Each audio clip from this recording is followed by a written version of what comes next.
Olá, produtor e produtora rural, colaborador do Mundo Agro, sejam muito bem-vindos ao AgroTalk. Eu sou Ângela Ruiz, jornalista especializada em agronegócios, podcaster e produtora de conteúdo agro. Quando pensamos em melhorar a eficiência na produção rural, a adoção de novas tecnologias são uma aliada fundamental.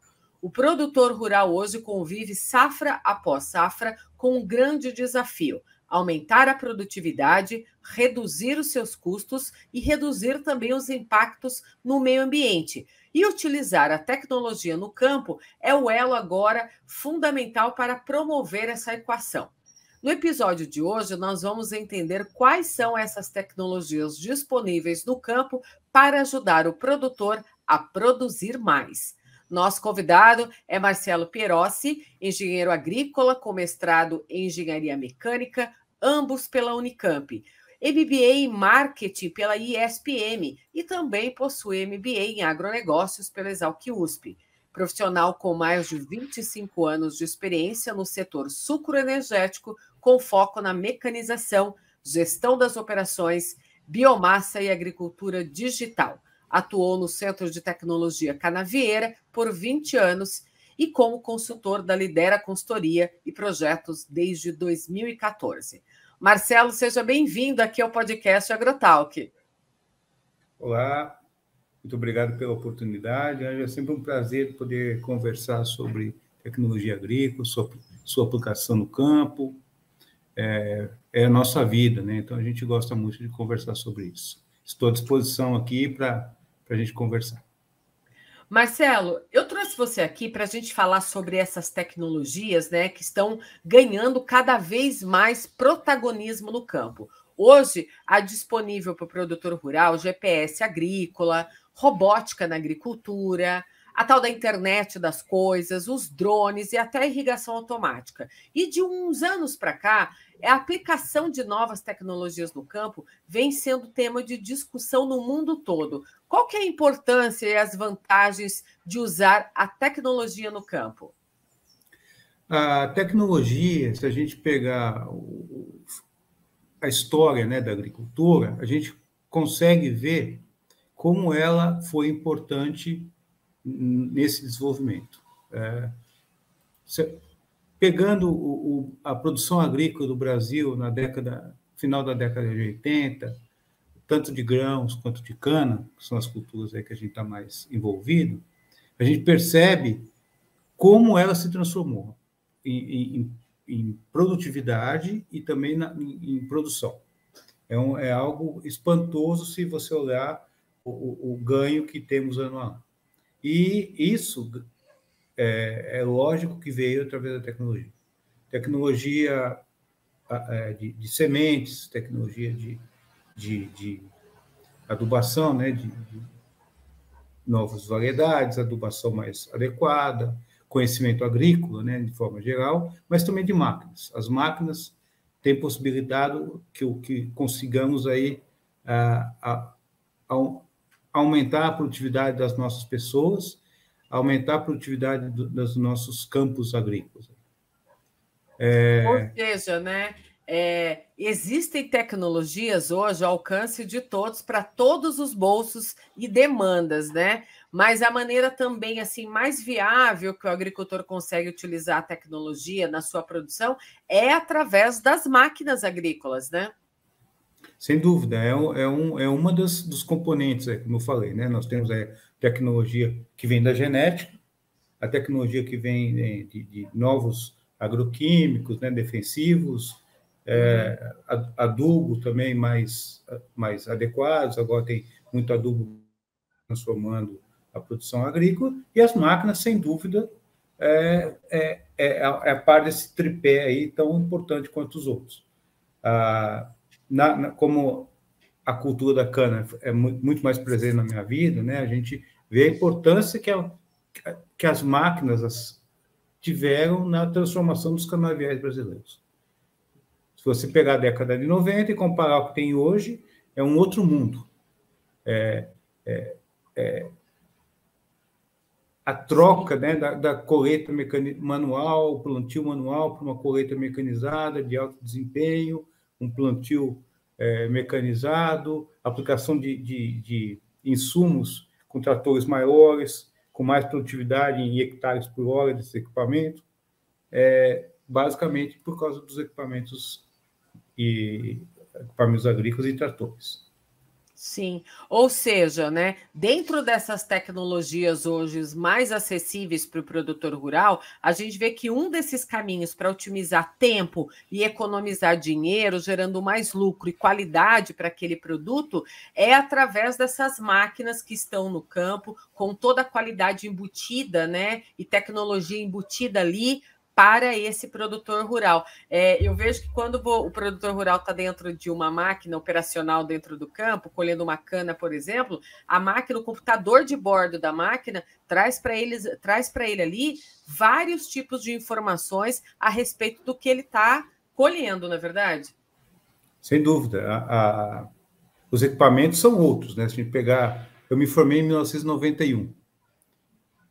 Pegar os equipamentos agrícolas à disposição, no primeiro AgriShow, que foi em 94, o que temos hoje, são equipamentos de um salto gigantesco. Uhum. Agora nós temos uma fase que os equipamentos se desenvolveram muito e a gente precisa desenvolver habilidades nas pessoas para utilizar o pleno potencial desses equipamentos. Sim.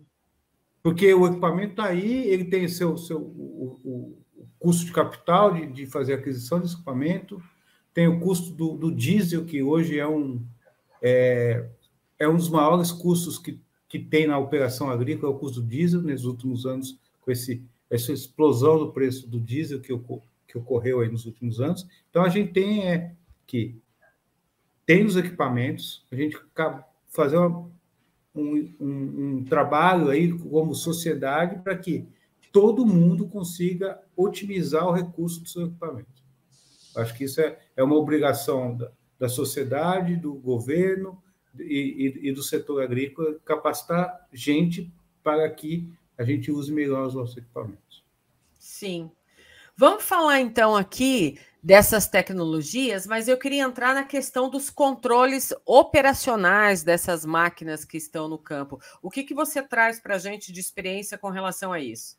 Olha, você comentou anteriormente de níveis de tecnologia e essa aplicação de você controlar os seus equipamentos, né, fazer a gestão das operações, gestão dos equipamentos, é algo muito interessante, que você pode ter uma tecnologia que é o estado da arte, IoT, conectividade 4G, outros tipos de transmissão, LoRaWAN, etc., para aumentar a tua conectividade, aumentar a área de conectividade. A gente pode até pensar em manutenção preditiva, a máquina avisar através de sistemas com inteligência artificial que ela pode ter algum problema em breve. Tudo isso é possível hoje.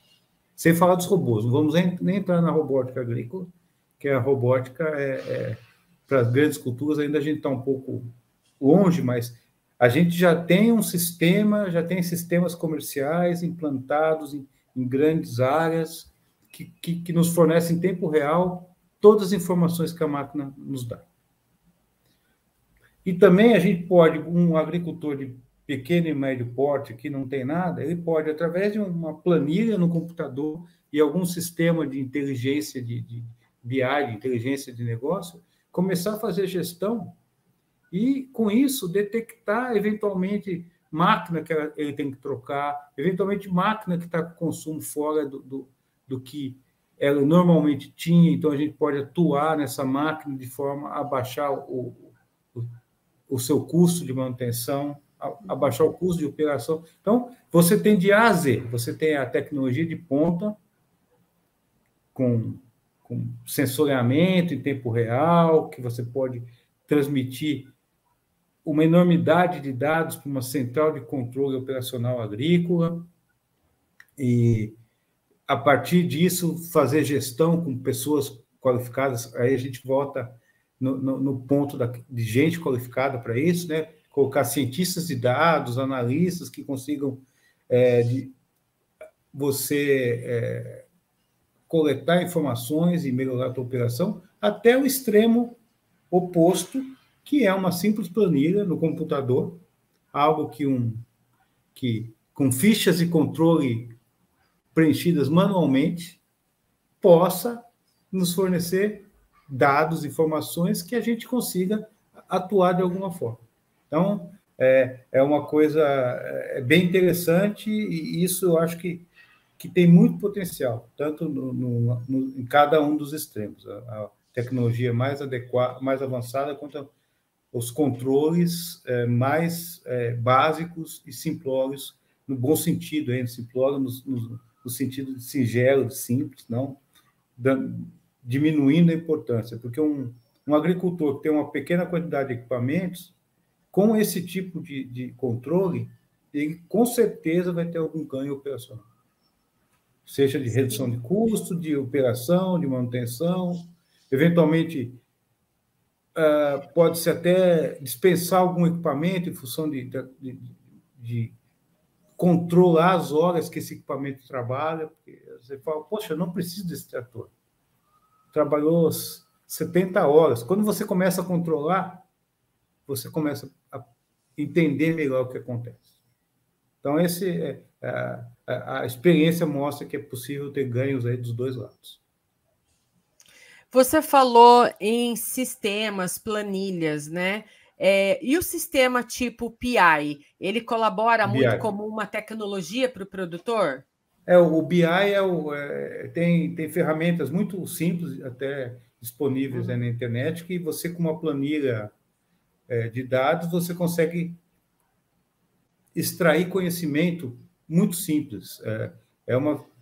Um jovem engenheiro, um técnico que tenha uma habilidade computacional um pouquinho acima da média, não muito, consegue, a partir dessas planilhas manuais, extrair dados num BI que está facilmente disponível na internet. Não precisa ter investimento, sabe? Um computador e um sisteminha com planilha que você tem hoje de graça na internet e um BI que você tem de graça na internet, você consegue gerenciar tua frota.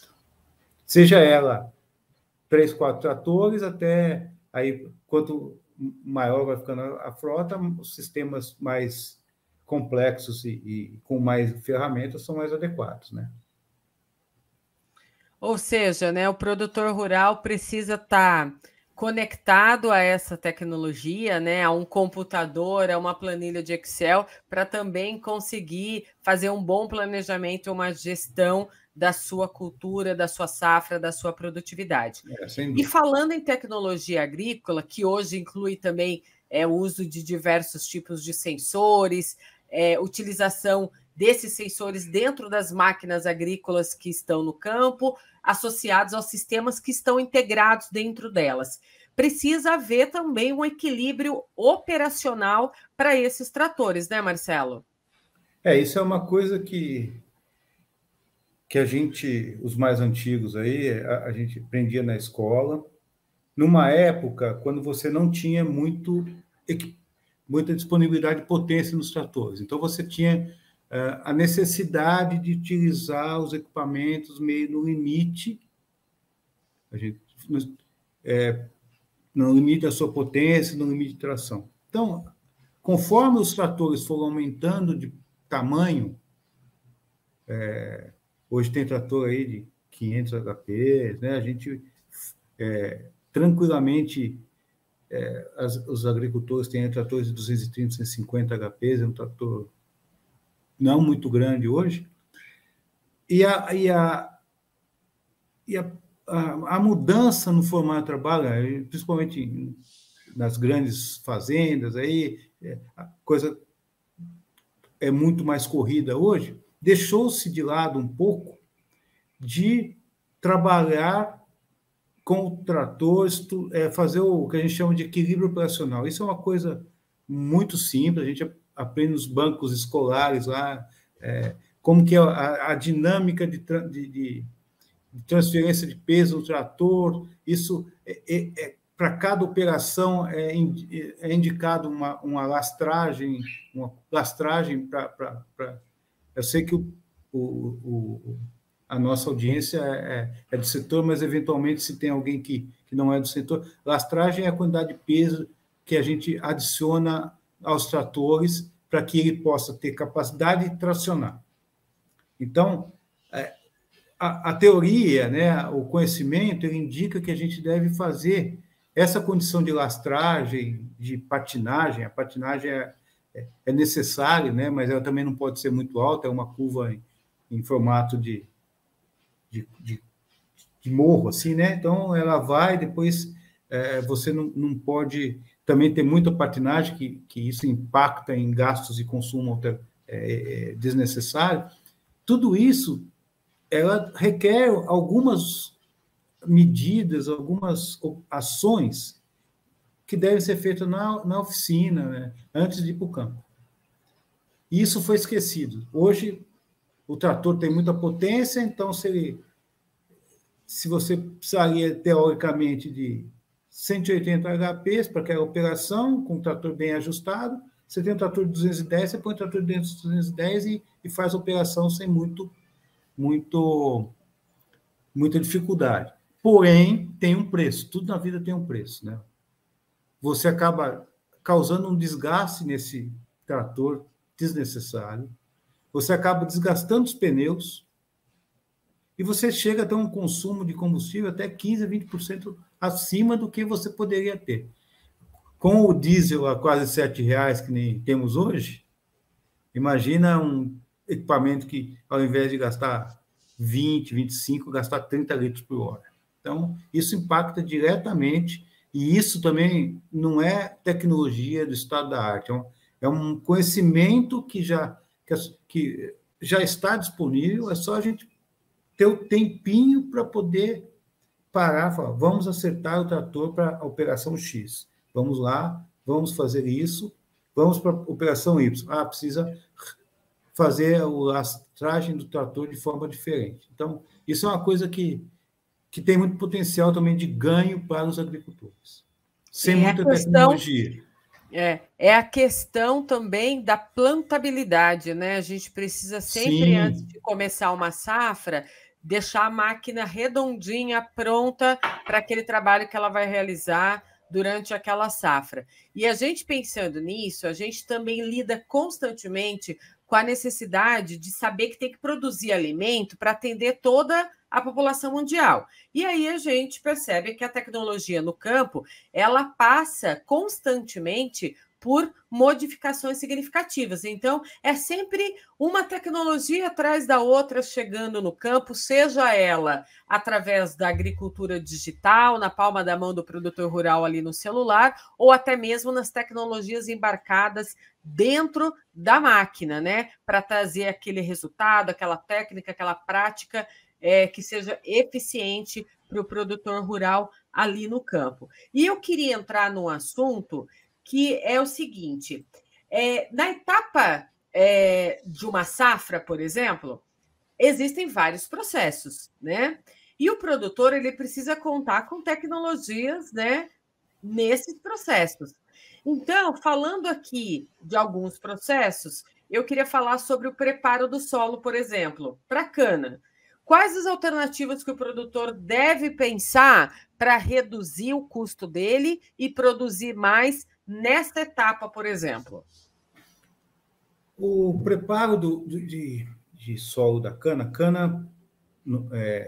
a gente faz o plantio a cada 5 ou 6 cortes, né? Então não é um preparo anual, anual não, né? Às vezes em safrinha de grãos, né? Tem mais de uma vez e tal. Então, era feito o preparo convencional, né?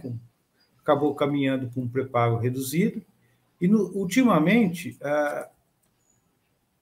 está se usando muito um equipamento que é um preparo, vamos dizer, canterizado. Ele só mexe na linha de cana, não na entrelinha. Então, é um equipamento que faz um trabalho canterizando apenas nessa faixa. Então, você diminui o consumo de combustível, porque você não precisa revolver tanta terra, que normalmente é uma operação que demanda muita potência, né? Você revolver terra é algo que demanda tração do equipamento. consequentemente potência e combustível. Então, esse preparo reduzido, né, ele foi uma tecnologia que vem sendo aplicada nos últimos 5, 6 anos aí, que tem transformado o setor. Outra a inovação no setor que vem sendo usado com relação ao preparo plantio, né, aí já mais no plantio, é o uso de mudas pré-brotadas, que você planta a muda, ao invés de plantar o pedaço de cana, né, que a gente chama de tolete. Então, e o plantio mecanizado, que é a etapa posterior, a partir do preparo de solo, tem o plantio. O plantio já é algo que já tem aí consolidado, apesar de ter alguns problemas, né, de quantidade de cana que você usa para plantar mecanicamente é muito maior do que você usava no plantio manual no passado, mas as empresas têm trabalhado no sentido de fazer melhorias nas plantadoras para diminuir a quantidade de dano à cana, que é a principal causa que demanda mais cana para o plantio, é que você danifica esse pedaço de cana, que a gente chama de tolete, e ele acaba não nascendo. Então, você tem que jogar mais para cobrir esses danos que a máquina, a colheita da muda, depois o transporte e o plantio causou.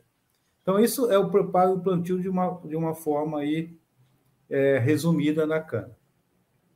Mas o equipamento que tem o nome popular de penta é a grande novidade aí no setor canavieiro para o preparo de solo. E na etapa dos tratos culturais, Marcelo, é necessário usar quais tipos de tecnologias assim dentro do campo? Olha, o trato da cana consiste em eventualmente aplicar agroquímico, então os pulverizadores autopropelidos aí de 5 metros foram bem introduzidos nos últimos anos, então ele dá um rendimento muito alto, né? Eles têm uma barra menor do que de grãos, porque os canaviais não têm a mesma topografia que as plantações de grãos normalmente têm, então eu tenho uma largura de trabalho um pouco menor. Então, já é uma tecnologia muito difundida e aplicada. E nos últimos anos, a aplicação de vinhaça. A vinhaça é um subproduto do destilo da cana. Então, tem a fermentação e a destilo de álcools. Então, tem a fermentação, e durante a fermentação é gerado essa vinhaça, que é rica em potássio. Essa vinhaça ela é aplicada no campo. Então, com o pró-álcool na década de 70, descobriu-se aí que era um problema e acabou-se usando a aplicação como fertilizante, e é um ótimo fertilizante. E a grande transformação com a possibilidade de tratores maiores, foi possível fazer implementos com tanques aí de 25 mil litros, 30 mil litros, para aplicar vinhaça. Antigamente, você transportava isso em caminhões e aplicava com o hidrorol, aquele rolão que aplicava em área total. Então, ele era um carretel que ficava aplicando a vinhaça em área total. Com a disponibilidade de tratores maiores nos últimos tempos, foi desenvolvido um sistema, que é uma carreta ou acoplado do trator, um tanque, mas é uma carreta com tanque, e você aplica diretamente na linha da cana. Então, você consegue aplicar a vinhaça, que é o fertilizante, né, a partir de um subproduto. O fertilizante pode ser enriquecido, algumas usinas enriquecem, tem uma pequena instalação de enriquecimento da vinhaça. Tem outras que fazem a concentração, porque basicamente é muita água, eles retiram essa água, então vai mais vai para o campo um produto mais diluído, então você aplica menos, porque quando não é diluído, nós estamos falando de 15 mil litros por hectare de aplicação. Então, é muita matéria, muito líquido sendo aplicado no campo. E isso faz com que o fertilizante fique mais disponível na linha de cana e você economize aí a aplicação. Essa é é uma tecnologia nova no setor aí, não é recente nos últimos anos, mas foi um avanço já perto do que era antes. E a outra, que também está crescendo muito, não só na cana, e até em outros lugares que tem subprodutos com alto potencial orgânico, que é a compostagem. E aí, esse composto é aplicado na linha também através de carretas com esteiras que aplicam somente na linha da cana. Antigamente também se aplicava em área total. O composto, no setor canavieiro, ele é feito a partir da compostagem de torta de filtro, que é um subproduto que sai o caldo da cana, logo que ele sai da moenda, ele passa por um filtro. Então, nisso você tem bagacilho de cana, tem eventualmente terra, tal. É rico também em fertilizante. E esse material, ele era aplicado em natura. Ele era muito úmido, saía com 80% de umidade, e era aplicado em natura em área total. Ultimamente, apesar de ser uma tecnologia antiga, né, que a gente está falando de coisas muito antigas, né, mas alguns equipamentos entraram no mercado, a importância do equipamento, aí nesse caso da compostagem, entraram no mercado alguns equipamentos que fazem o revolvimento desse composto, e após 2, 3 meses, esse composto diminui o teor de umidade, então você já tem menos material para ser transportado, e muda a relação de carbono e nitrogênio, que torna o material mais disponível para as plantas. Então, torna o adubo um adubo melhor. Além disso, algumas usinas se utilizam de outros resíduos, por exemplo, cama de frango, esterco bovino, para misturar nesse composto e daí aplica no campo. Eu conheço fornecedores de cana que não usam mais, usam uma quantidade pequena de adubo mineral. Ele mistura junto com esse composto, e o composto dele tem torta de filtro, esterco, é suficiente para a cultura dele. E aplica até em cultura de grãos. Então, esse também é uma tendência mais recente na parte de tratos culturais da cana. Na pulverização, o grande problema são os tempos perdidos. Então, é um equipamento que tem um alto potencial de produção, 10 hectares por hora, anda com altas velocidades e larguras de trabalho muito grande. Porém, o clima impacta muito, seja a umidade e seja o vento. São as duas aí principais. Os modernos pulverizadores já têm isso na cabine. Então, o terminal que tem dentro da cabine já mostra a umidade, a velocidade do vento. Mas uma coisa que o produtor pode... e aí isso pode usar isso, pode impactar demais a produtividade dele, é conhecer o clima, né? Entender se vai ter chuva, porque aí ele consegue, de repente, ganhar meia hora num dia, são alguns hectares a mais que ele cumpriu a meta, porque nós estamos falando de aplicações onde o tempo é muito importante. Numa cultura de grãos, que tem um ciclo curto, a aplicação do defensivo é fundamental no tempo certo. Então, se a gente ganhar qualquer tempo, é importante para você, eventualmente, acabar com o que está lhe causando problema, né? Na hora certa. Então, isso também vem com essas tecnologias modernas. Quanto mais informação você tem, mais capacidade de gerar, mais dados você tem, mais capacidade você tem de gerar conhecimento e agir. E essa ação faz você ganhar produtividade, faz você ganhar produtividade de eficiência de máquina e produtividade agrícola, porque você eliminou uma praga alguns dias antes, com certeza isso vai impactar no crescimento do milho. Então, essa é uma coisa muito interessante. E a tecnologia de aplicação variável é algo que já está muito bem estabelecido.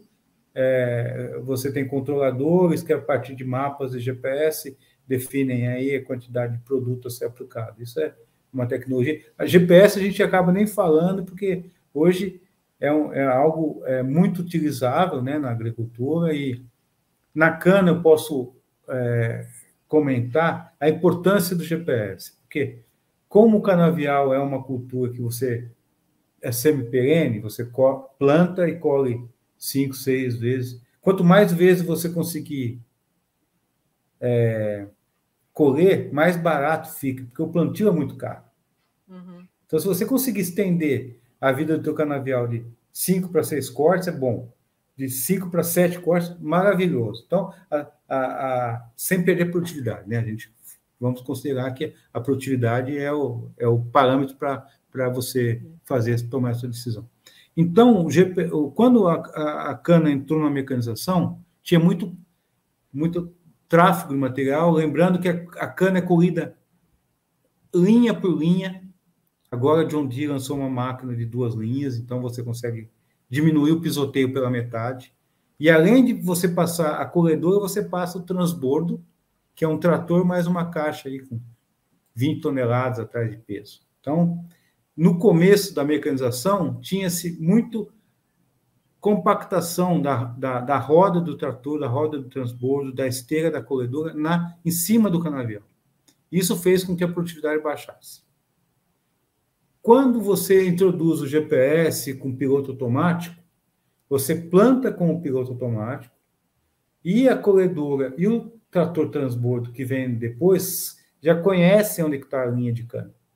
Então, isso ajuda a diminuir a carga mental em cima do operador, que tem que dirigir a colhedora 24 horas por dia, canavial que está caído ou não. Isso foi um ganho muito grande que a tecnologia trouxe, fazendo um parênteses aí sobre colheita de cana e GPS. Mas hoje o pisoteio caiu muito e isso impacta na produção. Outra coisa que impacta na produção, como eu falei, é a longevidade do canavial. E, nos últimos tempos, tem tido várias iniciativas de você fazer replantio de cana. Por que fazer o replantio? Explicar um pouco.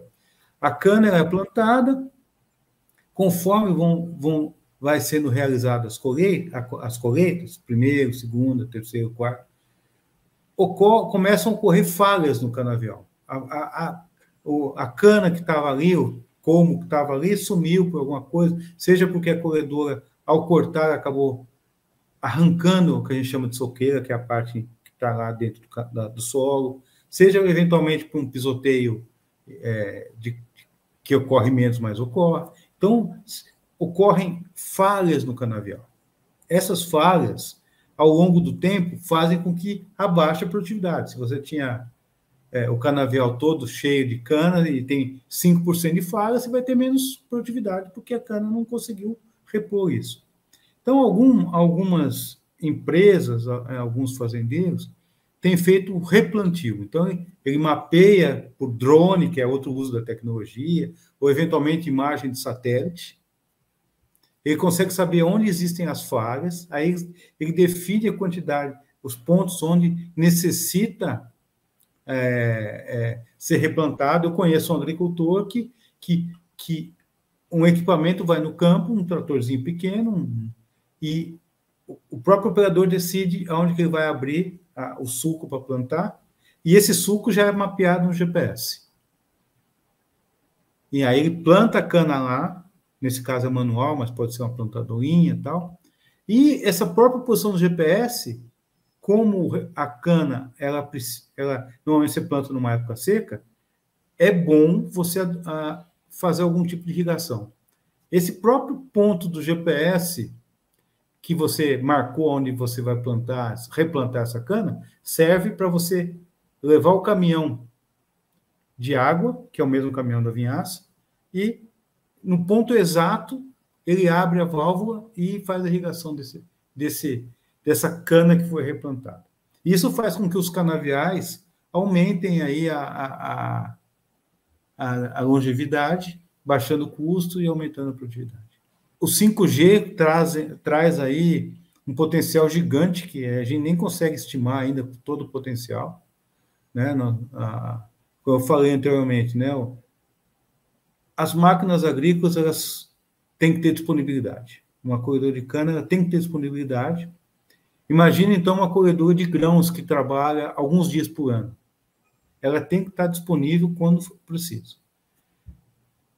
O uso de IoT, de sensores nas máquinas, dessa comunicação em tempo real, com conectividade, com certeza vai possibilitar ferramentas sejam criadas para que a gente consiga prever, eventualmente, essas falhas. E aí você, em vez de ter uma falha catastrófica numa colheitadeira de grãos, você parar essa máquina em meia hora, resolver um problema que, em operação depois, você precisaria de 4, 5 horas com ela parada para fazer a manutenção. Então, esse é o potencial aí das ferramentas de IoT. Com relação à robótica, já que você falou, né? Eu acho que robótica ela vai ser principalmente para você monitorar.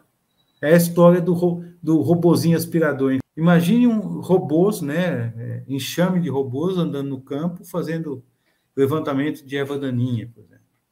Levantamento de perdas na colheita. Levantamento de falha, que é essa que eu falei, se faz com drone. Imagina, em tempo real, você ter aí milhares de equipamentos numa usina com milhares de hectares, rodando de forma autônoma, trazendo informações para você fazer a gestão. Então, é meio coisa de maluco, mas quem sabe se não vai ser isso num futuro tão breve. Tudo é baseado em gente. Então, a gente, se não cuidar de gente, né? Se treinar pessoal, treinar habilidades, treinar novas capacidades. Você não adianta nada ter um trator que faz tudo, cheio de sensores, cheio de monitoramento, se a pessoa não entende o que ela tem, não sabe o potencial. Sim. Um exemplo típico é o celular, né? A gente já tem um celular aqui, quem usa mais de 70% do celular, né? São poucos, né? E imagina um profissional. Então, tem lá um equipamento, uma colheitadeira de grãos sofisticada, que mede a umidade do grão, faz mapa de produtividade, tem câmeras e tem todos os sensores disponíveis, mas se a pessoa não souber como extrair o potencial máximo dela, não adianta. E nem sempre, né, voltando, insistindo um pouco nessa tecla, nem sempre a tecnologia estado da arte é necessária para todo mundo. Né? Para alguns, o básico, bem feito, com cabeça, vamos dizer assim, né, com inteligência, traz resultados muito bons. O exemplo do monitoramento que eu falo para você. Né? Não precisa ter um sistema que, em tempo real, de controle da frota, com controle de abastecimento, que você sabe onde abasteceu, quanto abasteceu, o consumo horário, tem lá os dados, tem terabytes de dados aí, né? Se uma planilhinha simples lá que você controla o abastecimento e aí você sabe, nossa, como aumentou o consumo desse trator aqui nesse mês. Alguma coisa está errada no motor desse equipamento. Vamos lá, vamos fazer uma revisãozinha e ver o que está acontecendo. Então, a tecnologia está disponível de vários níveis, tecnologias disruptivas, tecnologias desenvolvidas no passado, estão disponíveis. Tem que ter gente que consiga usar. Treinamento.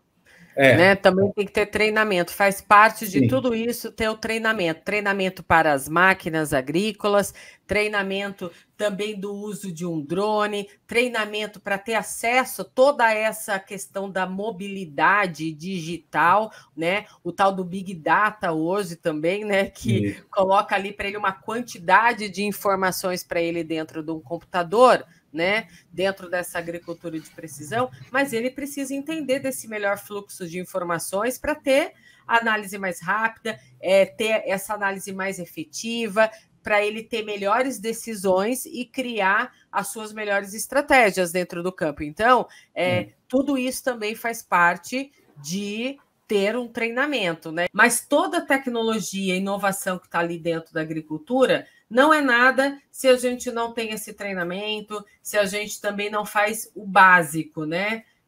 Do dia a dia dentro da rotina do campo. Então, a evolução da tecnologia no campo, a chegada da tecnologia acontece diariamente, mas a gente precisa sempre estar treinando nós e os colaboradores constantemente para usar essas tecnologias, né, Marcelo?